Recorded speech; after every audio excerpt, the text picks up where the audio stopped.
If you're new to Hyrox, I have put together my best tips that I have used with hundreds of hybrid Hyrox athletes over the past few years. Welcome, I'm Steve Collins, an online health and performance coach. And over the past few years, I've been helping beginners all the way up to the Elite 15 become better hybrid Hyrox athletes. So if you're thinking about doing your first Hyrox, or you've done one and you're here to get better, or you just want to find out what this new hybrid competition is all about, then let's dive into it and hopefully I can get you started on your hybrid Hyrox journey. Now, I just want to let you guys know that I have practiced strength and conditioning, personal training, coaching people for over 15, 16 years. And like I said earlier, I've worked with hundreds of hybrid Hyrox athletes and thousands of clients in between. And what makes me different as a coach is that I combine the science using an evidence-based approach with 15 years of real-world experience coaching people. So it's safe to say I've seen a lot and I've seen it all. And I've helped beginners work on their running, improve their strength and their endurance, and all at the same time improving their nutrition so that they can improve their body composition and balancing it all out at the same time. Not only that, but I have also worked with elite level athletes, world softball champions, internationally ranked track and field athletes, marathon runners, triathletes, and many, many other sports. So safe to say, I know what I'm talking about. I've also helped transform thousands of people just like yourself, beginners who are lost, they're not sure where to start, to feeling and performing at their best. The combination of a science-based approach with coaching, experience, and my own unique philosophy is what the art of coaching is. It's not just giving you guys information, but showing you how to implement. So stay tuned, get stuck into the video, and I hope you get some value from it. Okay, so tip number one for you beginners. So I did my first hybrid type of race about 15, 16 years ago, and it was a tough mudder. I remember thinking that the stations is what I needed to work on, but to my surprise, it was actually the running, especially that mud mile. If you've done it, you know what I'm talking about. But the running is what made it hard, and Hyrox is no different. Of course, you need to learn how to work on the stations well. It's a big part of Hyrox. We'll talk about that a little bit later. But as for running, it makes up 50 to 60% of the whole race. So you need to place a big emphasis in your training, in your preparation on running. You need to get good at it and you need to get comfortable at it. Building up some running capacity, building and learning how to run at speeds, and building running economy. Especially if you're new to running or you don't run much, because you need to do two main things. Number one, you need to get familiar with running at slow, moderate, and fast paces and compromised paces. And number two, making sure that you don't get injured. So a slow exposure to building up running volume so that you can build robustness and resilience in those joints, those ligaments, and those soft tissues so that you don't break down and get injured. So this is probably the most important tip. However, stick around to the end because I've got some fantastic other tips for you to take away. So tip number one, get better at running. So how do we do that? Let's break it down. In your prep and your planning, as a beginner, you need to include three types of runs. Number one is the easy normal run. The main purpose of this easy normal run is to develop the aerobic system, both cardiovascular and muscular system. So if you are new to running, this is perfect for you. The easy normal run helps increase mitochondria content, capillarization, blood shunting, and the rate of lactate removal from the blood and the muscle tissues. Now, these type of runs can also be used for recovery and maintenance of that aerobic system, so they have to be done at an easy conversational pace. That's zone 2, zone 3 if you're using a 5-zone model,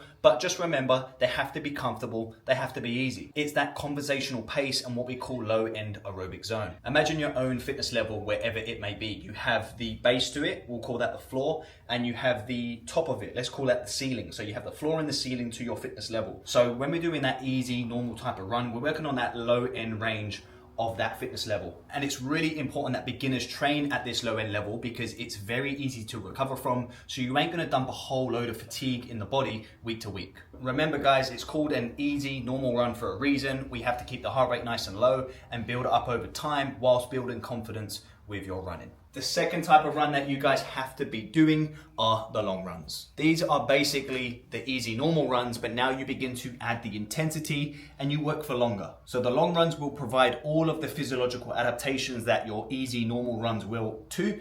However, you're going to tap into that energy of fats even more because your run is going to be going for longer, and you're going to increase your muscle's ability to store glycogen. Now, if this long run is long enough, you will fatigue all of those slow twitch muscle fibers, which means your body will then have to tap into those sort of stubborn slow twitch fibers that it's not recruiting and fast twitch muscle fibers. So it's a great way to develop even more resistance to fatigue. I recommend to keep the pace of these long runs very similar to those of your easy normal runs, except in those last 10 minutes, pick up your pace and go a little bit faster. This is going to do two things for you. First of all, you'll finish your run faster, which ain't too bad. But more importantly, number two, because you have picked up pace, you're gonna activate and recruit those fast twitch muscle fibers and teach your body how to utilize those under fatigue. And you'll also teach the body how to utilize glycogen stored in the muscles. So these long runs should be done once a week or once every 2. So similar adaptations to the normal easy run, but in addition to this, because the long run is a longer run, you're going to help strengthen those ligaments, those tendons, those connective tissues, joints and muscles, which will help you get stronger and more resistant to injuries. However, this will only happen if you build it up and slowly progress over time. If you increase them too quickly, the demand, the adaptations are going to be way too high, you'll break down, you'll get injured. It will just promote injuries rather than prevent them, and that's because you'll be giving your body too much of a stimulus that it can adapt to. One of the best things that I love about the long runs is the mental gains you make from it. Running for long periods beyond your normal comfort zone can help break down mental barriers and help you build some mental resilience, giving you a sense of accomplishment. The third type of run is lactate threshold work. This is where we start using speed and learn how to develop it. After you've built that base using those easy, normal, long runs, you need to start working on intensity a little bit more. And lactate threshold work is going to be the basis for your Hyrox competition so that you can compete and do well. It's one of the keys for running fast. Doing these type of runs will increase what's called your lactate threshold, and it will also increase your aerobic capacity, so you'll be able to run harder for longer without fatiguing and without producing large amounts of lactic acid. Again, if we think about that fitness level, we're now working in this upper range. We're now pushing that high aerobic zone and we're pushing that ceiling up. In terms of practical application, this could be anywhere between a 15 to 40 minute threshold run. It could be fartlegs, or it could be threshold repeats. Your lactate threshold coincides with the rate where your breathing gets a little bit harder. So that's called the ventilatory threshold. When you cannot speak, that means you're in the right zone. It's a fast pace, but also a smooth pace. Training at your lactate threshold is incredible. However, it's really important that you don't train over that point too much, because frequency running at your lactate threshold or just above your lactate threshold is way more taxing than running just below your lactate threshold. So it's worth pointing out that as much as running at your lactate threshold is fantastic for you, you can easily overdo it. So as a beginner, I would recommend just doing 1 lactate threshold session per week. Here's a simple way to progress your lactate threshold runs over 3 weeks. Week 1, run at lactate threshold for 20 minutes. Week 2, run at 20 minutes, take a 2-minute break, and then do another 5 minutes, so your total lactate threshold work is now 25 minutes. And on your 3rd week, you're going to do 30 minutes of total work. You're going to run for 20 minutes at threshold, take a 2-minute break, and then 10 minutes. So to round up your threshold runs, the physiological adaptations that you get from running at threshold are as follows. Number 1, you're going to increase your lactate threshold. Number 2, you're going to increase your body's ability to clear that lactate from your muscles and your blood. And number 3, you're going to increase the amount of capillaries and mitochondria in those slow twitch muscle fibers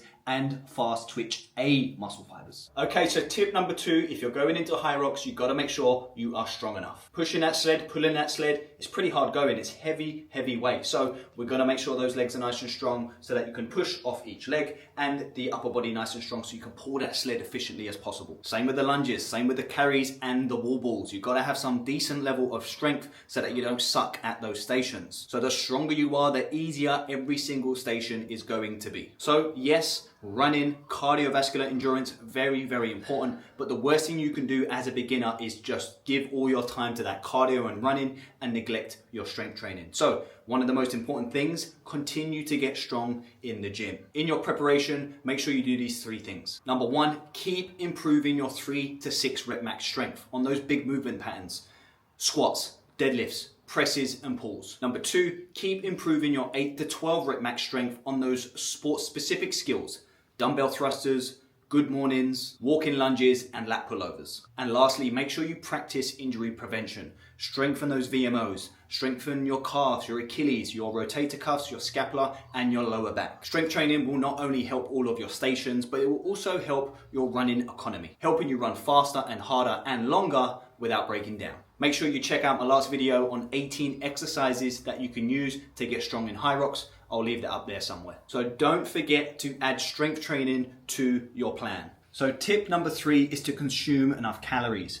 Hybrid training, Hyrox training, there's a lot of training that you have to do and there's big demands. Training frequency, training volume, training intensity, strength and conditioning, running, weights. There's a lot of work to be done. A good plan, program, a good coach will help you balance this all out. However, you can only do as much as you can recover from. What can often happen when people underconsume their calories for the amount of output that they have is a slow burning of the candle at both ends. Increased risk of injury, stress fractures, tendon issues, soft tissue injuries. You can also slowly suppress the immune system and pick up more illness more often. It's one of the reasons why when endurance athletes are in their prep, they take between 1,000 to 2,000 milligrams of vitamin C because it helps support the immune system because of all the work and training that they do. So yeah, maybe you can supplement on some vitamin C in your HYROX prep, but more importantly, make sure you consume enough calories. Here are 4 rules that you should be following when it comes to your nutrition. Rule number 1, do not eat in a calorie deficit. That is a recipe for disaster. Rule number 2, consume between 30 to 35%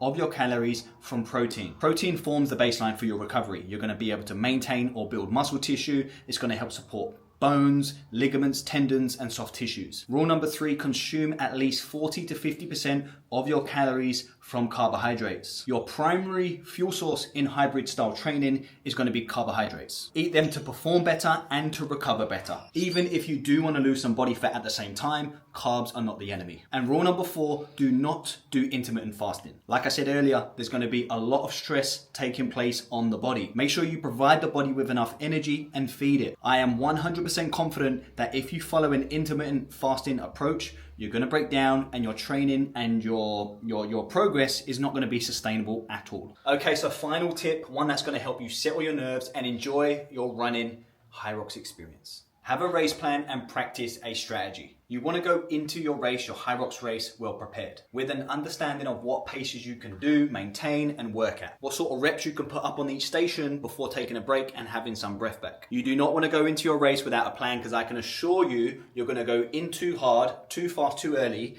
and you're probably going to blow up your legs with lactic acid, and you're just not going to be able to recover, and it's going to be a horrible experience for you. So have a race plan, and this is what training is all about. Learn about your strengths and your weaknesses. Learn which technique is going to work best for you. Will you be doing 6 reps on the sled push, or will you be doing 12 before taking a break? Will you do a set of 30 wall balls, or will you just stick to 10 and 15 reps each time? This is where you have to plan and practice, practice, practice. Now on my channel, I have a ton of videos showing you how to do each exercise.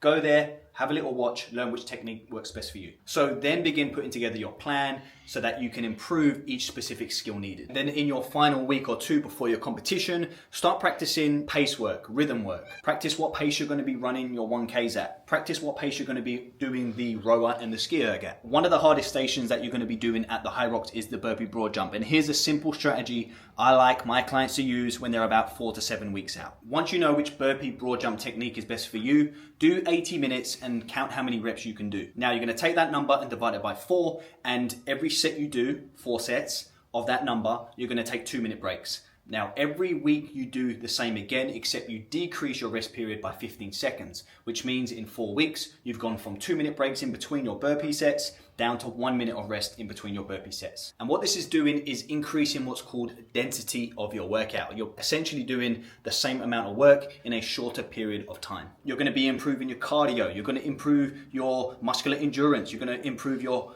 anaerobic capacity, power, speed, and mental toughness. And then when you're a week or 2 out, start practicing how many reps it takes in your burpee broad jumps before that lactic acid kicks in and gets to a point where you can't recover from it and flush it out. That's how many reps you need to do between each rest period that you take in your race. Once you have put your race plan strategy together, I highly advise write it down and review it every few days. Get used to what you're going to be doing. If you do this, I guarantee you'll go into your race way more relaxed with an understanding of what needs to be done. You're training yourself physically in your training, and you're preparing yourself mentally by taking notes. And that's it, all done. Thanks for watching. Now, if you're new here, I've got plenty of videos going up every month giving you tips and all the information you need to be a good hybrid HYROX athlete, and loads of other videos that I've done in the past. So get stuck in, dive in, and enjoy. Make sure you subscribe because I've got more videos coming up in the future. And if you want to learn about my system and work with me, there's an application form in the description below. Fill it out, I'll be in touch, we'll book a call and see if we're a good fit. Thanks again, and see you on the next one.